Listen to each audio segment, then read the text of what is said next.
يا رحمة للعالمين مولاي صل وسلم دائما أبدا على حبيبك خير الخلق كلهم محمد سيد الكونين والثقلين والفريقين من به والنجم هو الحبيب الذي ترجى شفاعته لكل هول من الأحوال الطاهر ثم الرضا عن حبيبة وعن عمر وعن ولي وعن عثمان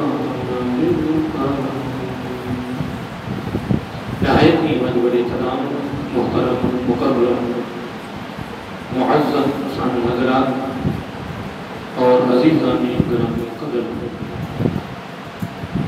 اللہ تعالیٰ کی حمد و ثنا اور حضور نبی کریم صلی اللہ علیہ وسلم کی بارگاہ عالیہ مخصص میں نذرانہ حمد و ثنا خالق کائنات کا بہت بڑا کرم اور اس کا فضل ہے، اس نے ہم سب کو اپنے پیارے محبوب علیہ السلام کی امت اندر پیدا فرمایا، اور اللہ تعالیٰ کا یہ بھی شکر ہے اور اس کا خصوصی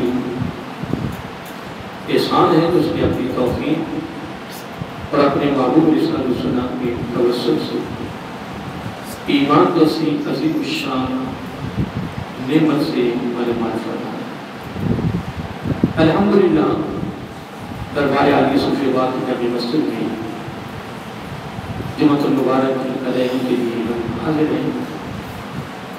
اللہ تعالیٰ ہماری اس حاضری کو ہمارے لیے گناہوں کا کفارہ بنائے، بخشش کا ذریعہ بنائے، اور زندگی کی آخری ساعت اور آخری سانس تک اللہ تعالیٰ اپنی بارگاہ میں جھکنے کی اور عبادت و ریاضت کرنے کی، توبہ کرنے کی، آخرت کی تیاری کے لیے اللہ تعالیٰ ہمیں توفیق عطا فرمائے۔ یقیناً وہ لوگ بڑے خوش نصیب ہیں کہ جو اللہ تعالیٰ کی رضا کے لیے اس کے خوف کو دامن میں رکھ کر اپنی اصلی اور دینی گھر کے لیے تیاری میں مصروف ہوئی۔ آج کا امت مبارک جو ہے، ویسے تو پیچھے ہماری گفتگو محرم الحرام میں فضائل اہل بیت کے حوالے سے چلتی رہی، پھر یہ گزشتہ تقریباً 2-3 ویڈیو ہو چکے ہیں کہ اہل بیت کے جتنے افراد ہیں، خصوصاً حضرت علی رضی اللہ تعالیٰ عنہ، حضرت فاطمہ الزہرا سلام اللہ علیہ، اور دونوں شہداء کی یعنی سیرت ان کی زندگی کے حوالے سے اجمالی طور پر ہم گفتگو کرتے آ رہے تھے کہ ان کی زندگی کا ہر پہلے، ان کی زندگی کا ہر گوشہ، ان کی زندگی کی ہر جہد جس انداز سے بھی دیکھیں گے اور آپ کو جس پہلو کو بھی دیکھیں گے، آپ کی زندگی کی جس حصے کو دیکھیں گے، پیارے آقا علیہ السلام کی زندگی، آقا علیہ السلام کی سیرت، آپ کا کردار اس میں سے چمکتا ہوا نظر آئے گا۔ آقا علیہ السلام کے گھر کی ہر فرد نے پیارے آقا علیہ السلام کی زندگی کے مطابق زندگی گزارنے کی کوشش کی ہے، اور پھر الحمدللہ اس میں کوئی شک نہیں ہے کہ آقا علیہ السلام کے جو اہل بیت ہیں، اگر ان کی اداؤں کو دیکھیں گے تو ان کی اداؤں میں سے آقا علیہ السلام کی ادائیں چمکتے نظر آئیں گی۔ یہ ان لوگوں نے یہ نہیں دیکھا کہ یہ سارا کچھ ہمارا ہے، نبی ہمارا ہے، قرآن ہمارا ہے، کچھ ہماری ہے، جنت ہماری ہے، رب ہمارا ہے، ہمارا ایک مقام و مرتبہ ہے، ہماری فضیلت ہے، ہماری قدر و منزلت ہے، ہماری رفت ہے۔ اللہ تعالیٰ نے لوگوں کو پریشان کی رکھی ہے، اور پھر اس میں شک بھی نہیں ہے کہ ان کی وسیلہ سے ان کے توسل سے، انہی کی وجہ سے ہماری بخشش ہونی ہے. ہماری اللہ کی بارگاہ میں جو حاضری ہونے اس پر کامیابی اور کامرانی، اس میں کوئی شک نہیں ہے.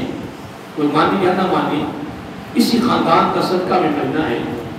لیکن پھر بھی لوگوں نے اپنی پوری زندگی آقا علیہ السلام کی زندگی کے مطابق گزاری ہے، اور آنے والے لوگوں کو یہ سبق، یہ درس اور پیغام اور فکر دیا کہ ہم گھر والے ہو کر، جنت کے وارث ہو کر، اگر ہم آقا علیہ السلام کی ادعاؤں کے مطابق زندگی بسر کر رہے ہیں تو تمہارے لیے ایک سبق ہے کہ تم بھی اپنی زندگیوں کو اپنے نبی آقا علیہ السلام کی زندگی کے مطابق گزارنے کی کوشش فرمائیں، تاکہ ہم دنیا، موت، قبر، حشر، میزان اور پرسرات پر کامیاب ہو سکیں.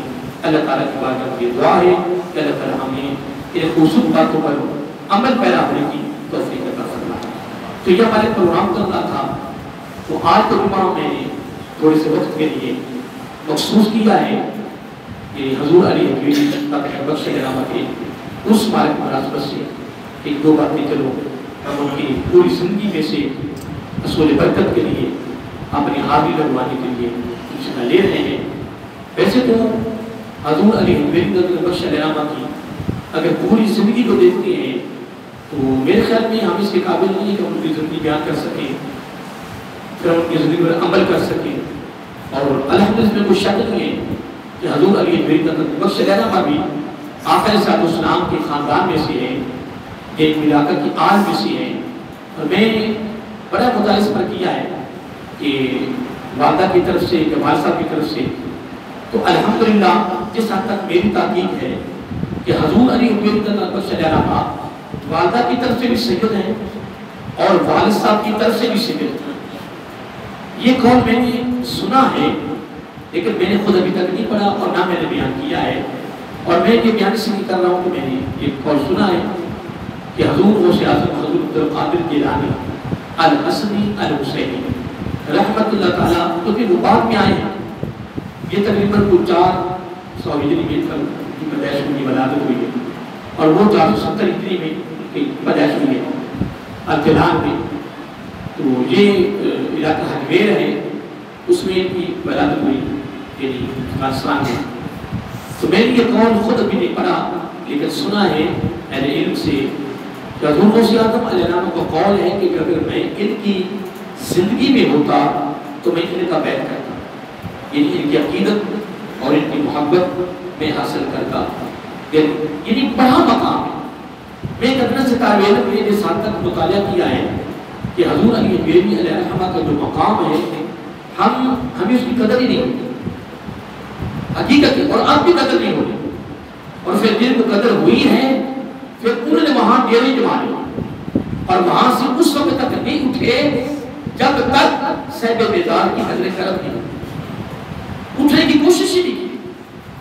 اب دور نہ جائیں حضرت عمر چشتی بیری رحمۃ اللہ علیہ کہ جب آپ واپس آ رہے ہیں آ کر سب حکم پر تو جب لاہور سے گزرے تو رش لگا ہوا ہے تو جب وہاں قیام کیا تو جب تھوڑا سا لطف ہوا پھر ہمیں ڈیرے لگا دیا اور پھر جب ڈیرا لگایا پھر جب نوازے گئے، سرفراز کیے گئے، جب مالا مال کیے گئے تو پھر آپ پکار اٹھے گئے بخش فیض عالم بدل نور خدا تاکہ سارا بھی لکھا ملا ہے.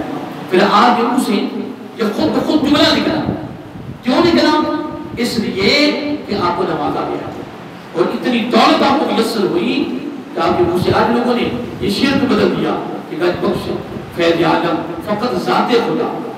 اللہ کے بندوں میں تمہارے پاس وہ نظر ہی نہیں ہے، تمہارے پاس وہ علم ہی نہیں ہے، علم تصوف نہیں ہے، علم طریقت نہیں ہے، علم حقیقت نہیں ہے، علم محبت نہیں ہے، علم نسبت نہیں ہے، جب تمہیں اس کی خبر ہی نہیں ہے تو شعر کو بدلتے ہو.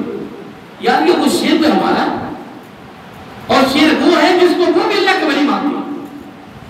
حضرت محی الدین چشتی اجمیری رحمۃ اللہ تعالیٰ نے کہا تو کوئی بھی نہیں کرتا کہ وہ اللہ کے ولی نہیں تھے، اللہ کے دوست نہیں تھے، اللہ تعالیٰ کے قریبی نہیں تھے. ان کی زبان سے یعنی بے ساختہ یہ الفاظ نکلے. جب فیض ملا جس میں بیدار کی محبت جب ان کی شفقت ہوئی تو آپ کے منہ سے یہ نکلا. اور ایک ولی کامل جب اس کی زبان سے نکلتا ہے تو ویسے بھی حدیث قدسی ہے، صحیح بخاری شریف کے الفاظ ہیں کہ جب بندہ کی بات کو ریاضت کرتا کرتا کرتا کرتا وہ اس یعنی منزل تک پہنچ جاتا ہے، یا اس مقام کو پہنچ جاتا ہے، یا اس عہدہ تک پہنچ جاتا ہے، یا اس فضیلت کو حاصل کر لیتا ہے، یا اس مقام مرتبے کو حاصل کر لیتا ہے، اللہ تعالیٰ خود فرماتا ہے کہ میں اس کے ہاتھ بن جاتا ہوں، میں اس کے پاؤں بن جاتا ہوں، میں اس کی آنکھیں بن جاتا ہوں، میں اس کا منہ بن جاتا ہوں، اس کے کان بن جاتا ہوں۔ یہ پوری ایک حدیث ہے اور حدیث قدسی ہے، بڑی طویل حدیث ہے بخاری سے بخاری شریف۔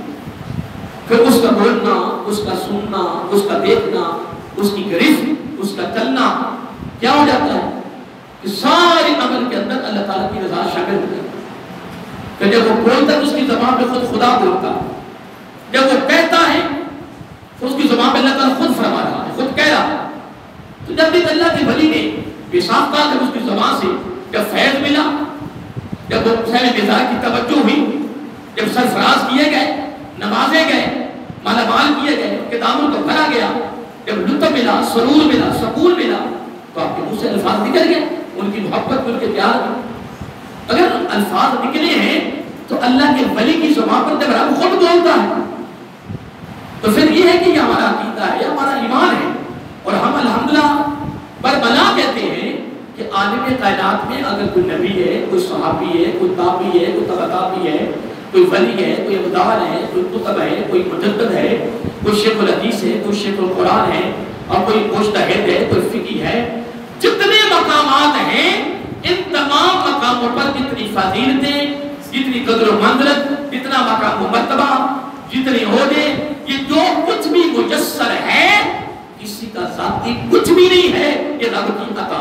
بس یہ انسان کا عقیدہ ہونا چاہیے، اور یہی ہمارا عقیدہ ہے کہ اللہ تعالیٰ کے پاس جتنی طاقتیں ہیں، جتنی قوتیں ہیں، جتنی فضیلتیں ہیں، جتنے مقام و مرتبے ہیں، جتنے اختیار ہیں، وہ سارے رب کے ذاتی ہیں۔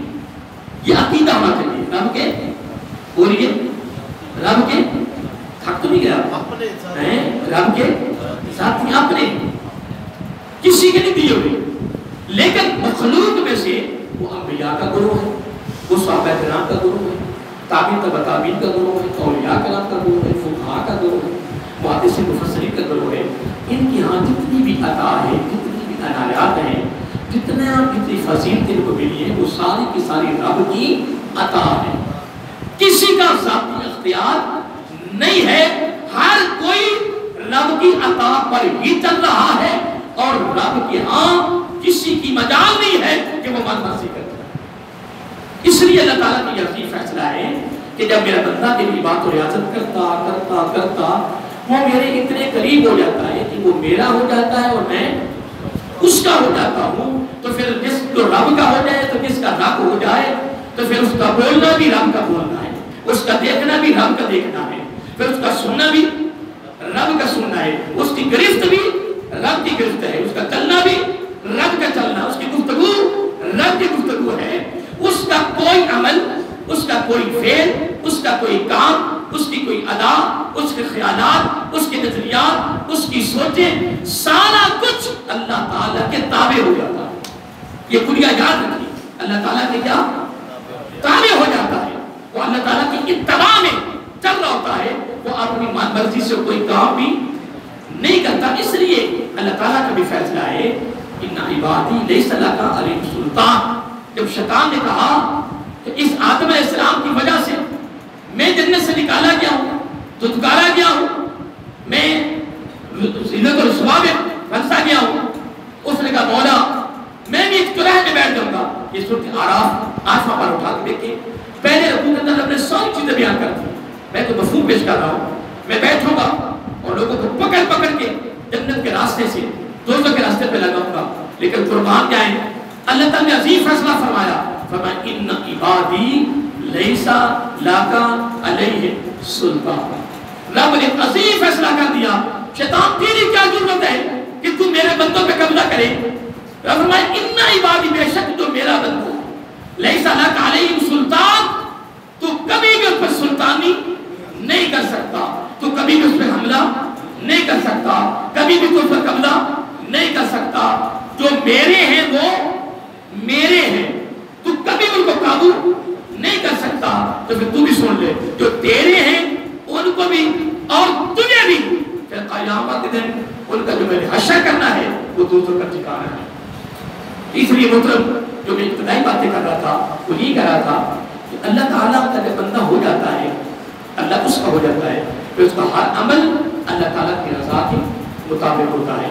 تو اللہ کو محترم ویسے بھی اللہ تعالیٰ قرآن مجید میں یہ الفاظ ارشاد فرما دیے ہیں کہ خبردار بے شک جو اللہ تعالیٰ کے دوست ہیں، جو اللہ تعالیٰ کے پیار والے ہیں، محبت والے ہیں، اللہ تعالیٰ کے قریبی ہیں، پھر ان کا مقام اور ان کا مرتبہ نے کیا بات فرمایا؟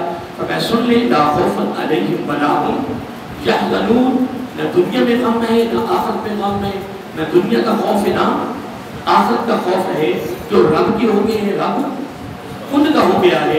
اللہ تعالیٰ کی فضیلت بیان کرتے ہوئے یہ صاف قرآن مجید میں اور سورۃ یونس اور آیت نمبر 63 اللہ تعالیٰ کے بارے میں یہ خصوصی طور پر یہ تحفہ اللہ تعالیٰ نے اپنے دوستوں کو، اپنے پیار والوں کو، اپنے اتباع کرنے والوں کو، فرما برداروں کو یہ تحفہ عطا فرما دیا ہے۔ حضور علی حمیدی داتا کا بخش علیہ رحمہ آپ 400 ہجری میں پیدا ہوئے، اس ہجری میں 400 ہجری پیدا ہوئے اور گھر میں ہی تربیت حاصل کی ہے۔ پھر آپ اپنے تاج الاولیاء میں بس اختیار مختصر دو چار باتیں۔ تاج الاولیاء کے ماموں کا نام ہے، بڑے اہل علم تھے اور بڑے اہل تصوف تھے، اہل محبت تھے۔ پھر ان کے پاس آپ نے تربیت حاصل کی، پھر اس کے بعد پھر آپ نے یعنی اپنے گھر سے باہر نکلے، پھر پتہ نہیں کتنے استادوں کے پاس کثیر تعداد میں استادوں کی لسٹ ہے جن کے پاس آپ نے تربیت حاصل کی، جن کے پاس علم حاصل کیا، پھر جن کے پاس گئے ہیں پھر ان میں ابو القاسم قشیری رحمۃ اللہ علیہ جیسے اندازہ لگائیں کہ تصوف کے بادشاہ گزرے ہیں جنہوں نے رسالہ کشیریہ بھی لکھا ہے، ایک بڑی معتبر کتاب تصوف کی لکھی ہے اور کثیر کتابوں کے آپ مصنف ہیں۔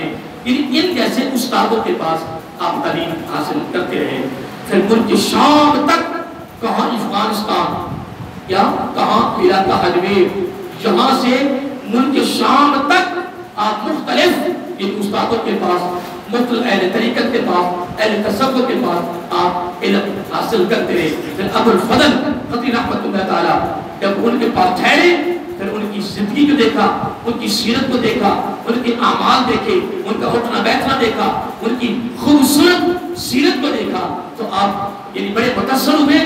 پھر ان سے تربیت بھی حاصل کی، پھر ان کے ہاتھ پر بیعت بھی کر دی، پھر پوری زندگی ان کے پاس یعنی کافی زندگی کا حصہ آپ نے ان کے پاس گزارا۔ پھر انہوں نے خوبصورت انداز میں حضور علی حجویری علیہ رحمہ کی تربیت فرمائی۔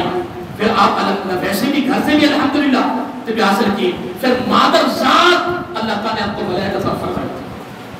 دیکھیے نا جس طرح میاں شیر وسار رحمۃ اللہ علیہ، میاں کشن کشی والے یہ مادر ذات بنی ہے، اور حضرت امیر الدین رحمۃ اللہ تعالیٰ قرنشی والے جو اللہ کے بڑے وقت کے کتب گزرے، فجر کی نماز پڑھ کر روزانہ شرق اور شیخ کی طرف آپ چہرہ کر لیتے روزانہ، اور کثیر مریدین عقیدت مند لوگ آپ کے ساتھ۔ میں ایک مثال دے رہا ہوں، قریب کی مثال دے رہا ہوں، تو وہ کہتے سرکار کوئی اشراق یا کچھ قریبی بھی ہوتے ہیں عقیدت مند، حضرت صاحب آپ روزانہ سے عمل کیوں کرتے ہیں؟ تو آپ فرمانے لگے کہ ایک اللہ کا شیر پیدا ہونے والا ہے اور میرا یہ چاہتا ہے کہ اس کو میں قابو کروں۔ اندازہ لگا ایک ولی کامل اور ایک ولی جو مادر ذات ولی ہے، یہ اللہ تعالیٰ کی عطا ہوتی ہے، یہ اللہ تعالیٰ کی عطا ہوتی ہے کہ عالم ارواح اسی کے کرم ہو جاتا ہے، یہ کرم ہو جاتا ہے۔ دیکھو نا اللہ یجتبی الیہ من یشاء ویہدی الیہ من ینیب، یہ قرآن کے لفظ ہیں، سورۃ الشورى ہے اور باب نمبر 25 اس میں 2 حصے ہیں، اور ایک وہ ولی ہے کہ جن کو محنت بھی نہیں کرنی پڑی، کوئی مجاہدہ بھی نہیں کرنا پڑا، کوئی مشقت نہیں کرنی پڑی، کوئی کوشش نہیں کرنی پڑی، ٹھیک ہے جی، اللہ کی نظر پڑی، اللہ ہو، یہ 2 راستے ہیں، کیا ہے بولیے؟ ایک راہ جد ہے، ایک راہ سلوک ہے، ایک راہ جد ایک لمبی گفتگو ہے، میں اس کے قابل نہیں تو بیان کروں، وہ تو ویسا الفاظ میں سامنے آ گئے ہیں، وہ قرآن مجید ہے کہ اللہ یجتبی الیہ من یشاء، یہ راہ جد ہے، ویہدی الیہ من ینیب، یہ راہ سلوک ہے۔ راہ سلوک کی منازل ہوتی ہے، وہ منازل طے کر کے پھر عبادت و ریاضت کی صورت میں ہے، پھر وہ منزلیں طے کرتا ہے، سٹیپ بائی سٹیپ، قدم با قدم. پھر ایک وقت آتا ہے کہ اس کو بلیغ کے عہدہ پر فائز کر دیا جاتا ہے. اور ایک راستہ ہے راہ جد، اللہ یجتبی الیہ من یشاء. بندہ اپنی جگہ میں بیٹھا ہوتا ہے، وہ اپنی عبادت و ریاضت کرنا ہوتا ہے، پتہ نہیں وہ کس حال میں ہوتا ہے، بس اللہ تعالیٰ کی نظر پڑی، وہ رب کی بارگاہ میں قبول ہوا، رب نے اس کو پسند کیا. اللہ یجتبی الیہ من یشاء. اللہ تعالیٰ کی اس کی مرضی ہے نا، جس کو اپنی بارگاہ میں قبول فرما دے، جس کو بھی قبول فرمائے. یجتبی کے معنی ہے منتخب کرنا، انتخاب کرنا، چناؤ کرنا. الیہ من یشاء، اپنی بارگاہ میں جس کو چاہے. یہ راہ جد ہے، یہ راہ جد ہے کہ بندے کو پتہ بھی نہیں ہوتا، رب کی نظر پڑی، وہ پسند میں آیا، رب نے اس کو بلیغ کے اوپر فائز فرمایا. اور حضور علی حجویری الحمدللہ جب آدر صاحب بلی ہوئی اور پھر سید ہے. پھر میں جس حد تک میں مطالعہ کیا ہے، ایک ادرس طالب علم ماں کی طرف سے بھی سید ہیں اور والدہ کی طرف سے بھی سید ہیں. جتنا حضور غوث اعظم حضرت القادر جیلانی الحسنی الحسینی رحمت اللہ تعالی، ماں کی طرف سے بھی سید اور والد صاحب کی طرف سے بھی سید، نان کے داد کے سارے سید. یہ اللہ تعالیٰ کی عطا ہے، یہ بہت بڑی فضیلت ہے جو اللہ تعالیٰ اپنے بندوں کو عطا فرماتا ہے. پھر جب آپ اپنے شہر کے پاس یعنی رہے ملک شام میں، دمشق میں رہے، اب یہاں بڑا خاص جملہ دینا چاہتا ہوں. آپ فرماتے ہیں کہ میرے شہر میں 60 سال کتنے، اگر شاید یہ ہوتے نا تو پھر آگے مرید بھی تو کمال ہوتے ہیں نا. نہیں، کہتے ہیں کہ میں نے اپنے شہر کو 40 سال ایک ہی گھرنی میں ایک لباس میں میں نے گزارا کرتے دیکھا ہے، اور اس پر بھی پابند لگے ہوئے تھے. اور یہ وہ اللہ کے بندے ہیں، اشارہ کریں تو ساری دنیا کی دولت ان کے قدموں پہ گرتی ہے، لیکن ان کی توجہ نہیں ہے دنیا کی طرف. ان کی منشا، ان کی تمنا، ان کی آرزو، ان کے غرض و غایت، ان کا مقصد، ان کا لالچ، ان کا طمع، ان کے نظریات، ان کے خیالات ایک ہی سوچ ہے کہ بس ہم اس کے دربار میں اعلیٰ ہو جائیں، عظیم ہو جائیں، اس کے دربار میں ہماری رسائی ہو جائے، ہم اس کے دربار میں قبول ہو جائیں، بس ہمیں اس کی پہچان ہو جائے، بس اس کی طرف سے ہمیں عطا ہو جائے. ان کا کوئی اور مقصد نہیں ہوتا. اب جتنے دربار ہیں، آپ کے جتنے کے دربار ہیں، یہ ولی ہیں، یعنی کہ کوئی ولی نہیں. اللہ کے بندوں، حضرت انس بن مالک رضی اللہ تعالیٰ کی روایت ہے، میرے آقا صلی اللہ علیہ وسلم نے فرمایا میری امت میں ہر وقت 300 ولی موجود رہتے ہیں. یہ بڑی مسند حدیث بیان کر رہا ہے اور بڑی سند کے ساتھ میں یہ حدیث بیان کر رہا ہوں. حضرت انس بن مالک رضی اللہ کے بارے میں کون سوچ سکتا ہے کہ وہ راوی کیسے ہے؟ پہلے راوی کو دیکھا جاتا ہے. اور یہ بھی یاد رکھنا کہ حدیث ضعیف نہیں ہوتی. اکثر کہ یہ حدیث ضعیف ہے، حدیث ضعیف نہیں ہوتی. وہ ساری بات ہوتی ہے راوی کی. راوی کو دیکھا جاتا ہے، اس کا تقویٰ کیسا ہے، اس کا زہد کیسا ہے، اس کی بات و ریاضت کیسی ہے، اس کا ذہن کیسا ہے، اس کے خیالات کیسے ہیں. یہ راوی کی پہلی زندگی کو دیکھا جاتا ہے. راوی ضعیف ہو سکتا ہے، میرے آقا کو کوئی فرمان ضعیف نہیں ہو سکتا ہے. کبھی بھی یہ نہیں کہنا کہ حدیث ضعیف ہے. میرے آقا کا کوئی فرمان ضعیف نہیں ہے، راوی کو دیکھا جاتا ہے. بہرحال میں عرض کر رہا تھا کہ حضور علی حجویری طاقت بخش علیہ رحمہ نے اپنے شہر کے پاس پوری زندگی بسر کی. اور آگے جملہ بڑا پیارا دیتے ہیں کہ میں نے اپنے شہر کو ایک ہی لباس کے اندر گزارا کرتے دیکھا. میں ایک اپنے دوست کی وجہ سے پریشان تھا، میں اپنے شہر کے پاس بیٹھا ہوا تھا. یہ باتیں سبق ہیں، یہ درس ہمارے لیے، یہ فکر ہے. یہ کیا ہے فکر؟ ہم ایک بات کر رہا تھا کہ 300 ولی ہر وقت موجود رہتے ہیں. وہ کہاں رہتے ہیں، وہ کون ہیں، اس کی ہمیں ہمارے پاس پہچان نہیں ہے. ہاں آگے سے آپ کو آگے سے لوگ بیٹھے ہوں گے جو پہچان کر سکتے ہیں. سیدھی بات بتاؤ، میں تجربے کی بات بتا رہا ہوں کہ ہمارے پاس وہ آنکھ نہیں ہے، وہ آنکھ ہے دل کی، جس کو ہم بصیرت کہتے ہیں. یہ بصارت ہے، وہ بصیرت ہے کہ جو آپ جس کو مل جائے وہ پہچان کر لے کہ یہ اللہ کا ولی ہے. وہ کہنا ہمارے پاس تو پہچان، ہاں ہمارے پاس ایک چیز رہ گئی ہے، مخالفت، دشمنی، عداوت، بغض، حسد. جس کو کوئی تھوڑی ترقی مل گئی، عروج مل گیا، عزت مل گئی، بس دین کے لحاظ سے یا دنیا کے لحاظ سے. ہمارے پاس دعا بھی نہیں رہی، شکر ادا کرنا بھی نہیں رہا. ماشاءاللہ لا قوت وہ بھی نہیں رہا، بس حسد رہے گی، ہائے ہائے رہے گی، مخالفت رہے گی. ہمارے پاس ہے کیا؟ جب تک اللہ کا نیک بندہ زندہ ہوتا ہے اتنی دیر مخالفت رہتی ہے، اور جب وہ چلا جاتا ہے پھر پرچم لہرا دو، اب جھنڈیاں لہرا دو گی، اب پورا گوشت بناؤ گی، اب آنا جانا کرو گی. یہ تو حقیقت ہمارے سنوں کا حال ہے. اللہ کے بندے اگر ایک آدمی نمازی ہے، بادشاہ ہے، اللہ تعالیٰ کی عبادت ریاضت میں مصروف ہے، اللہ کی بارگاہ میں جھک رہا ہے، اللہ تعالیٰ سے پیار کر رہا ہے، سنت کا پابند ہے، اگر وہ ایک نظام چلا رہا ہے پھر اللہ کی مخلوق کے حوالے سے بھی بالکل صحیح جا رہا ہے، ایسے بندے کی کون مخالفت کرے؟ دربار عالی یوسف جواد کی مسجد میں جمعہ کی ادائیگی کرنے والوں میں عرض کر رہا ہوں، ہم کیوں مخالفت کریں؟ ہم کیوں حسد کریں؟ ہاں حسد اگر کرنا ہے پھر اس نیت سے کریں، یہ جائز بھی ہے، اجازت بھی ہے. یہ حسد اجازت ہے اور جائز بھی ہے. یار یہ بڑی عبادت کر رہا ہے میں بھی کروں، یہ بڑی حسد کر رہا ہے میں بھی کروں، یہ اللہ کی بارگاہ میں جھک رہا ہے میں بھی جھکوں. ہاں اس معاملے میں حسد کرنا یہ شریعت کی طرف سے اجازت ہے. باقی دنیا کے لحاظ سے حسد کرنا حرام ہے، گناہ ہے، ناجائز ہے، کچھ بھی نہیں ملتا بغیر حسد. انسان خود چلتا ہے. اب اس کی میں حضور علی حجویری داغ روشن فرماتی ہے کہ میں اس دوست کی وجہ سے پریشان تھا تو میں اپنے شیخ کے پاس بیٹھا تو مجھے شیخ نے بڑی پیاری بات فرمائی. فرمایا علی حجویری ایک بات دل کی تختی پہ لکھ لے، اگر تو اس پہ عمل کر گیا تو کبھی بھی پریشان نہیں ہوگا. یہ سبق نہیں ہے، یہ درس نہیں ہے، یہ فقط تقریر ہے، یہ فقط واضح ہے، یہ فقط خطاب ہے. نہیں محترم، خطابوں کو نہ دیکھا کریں، یہ خطاب بڑا کمال ہے، یہ بات بڑا کمال ہے. یہ دیکھا کریں کیا کہہ رہے ہیں اور ہم نے یہاں سے کیا اخذ کرنا ہے، ہم نے کامیابی کے لیے کیا لینا ہے، اس پہ غور کریں. فرمانے کے علی حجویری علیہ رحمہ ایک بات سے نشین کرو، جو کام بھی رب کی طرف سے ہو رہا ہے وہ جس حال میں بھی ہے، جو بھی حالات بدل رہے ہیں، یہ سارا کچھ کس کی طرف سے ہے؟ بولیے رب کی طرف سے ہے.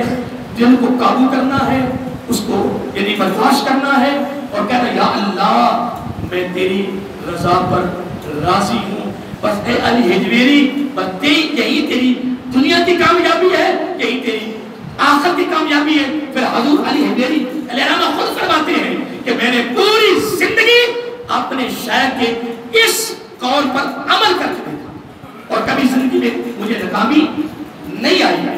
اور آپ فرماتے ہیں کہ میں جنیدیہ جنیدی سلسلہ میں میری بیعت تھی تو اس میں میں آخری بات کرنا چاہتا ہوں، بڑی خوبصورت ہے.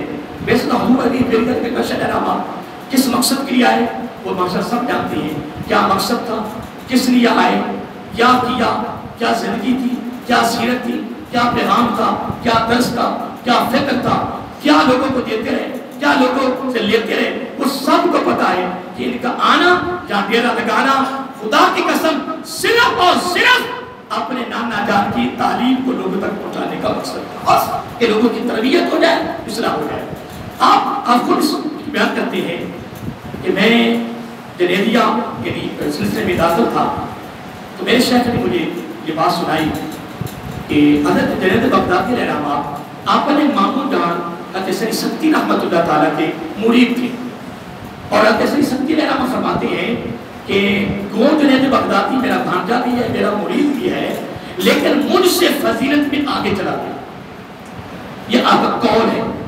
ایک دن تو جنید بغدادی علیہ رحمہ اپنے شیخ کو ملنے گئے ماموں جان کو، رات ادھر ٹھہرے، آدھی رات سے وقت ہوا تو آپ جنید بغدادی علیہ رحمہ کے پاس آئے.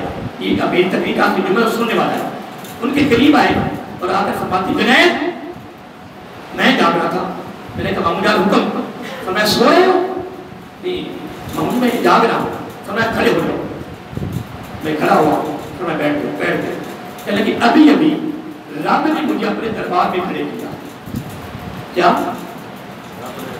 ابھی ابھی میرے رب نے مجھے اپنے دربار میں کھڑا کیا ہے اور آواز آئی ایسا ہی سکتی آپ کو پتہ ہے کہ میں نے یہ دنیا کی جو اندر مخلوق کو پیدا کیا ہے یہ کیوں پیدا کیا ہے؟ یہ مخلوق کو جو میں نے پیدا کیا ہے میں نے کیوں پیدا کیا ہے؟ میرے جملے پہ غور کرنا. آج کی گفتگو کی آخری جملہ ہے کیونکہ حضور داتا کلمہ شرعہ کی میں پوری زندگی تو بیان کرنے قابل نہیں ہوں، کیوں ہی جمعہ کی ضرورت ہے، لیکن میں نے بس ایک حاضری لگوانے کے لیے میں نے یہ جمعے کا موضوع جو میرا موضوع چل رہا تھا اس سے ہٹ کر میں نے یہاں حاضری دلوانے کے لیے آپ کے لیے اور میرے لیے ادائی کے طور پر میں یہ بیان کر رہا ہوں کہ حضور علی بن رحمہ سید ہیں، اللہ کے ولی ہیں، وقت کے نیک آدمی ہیں، پوری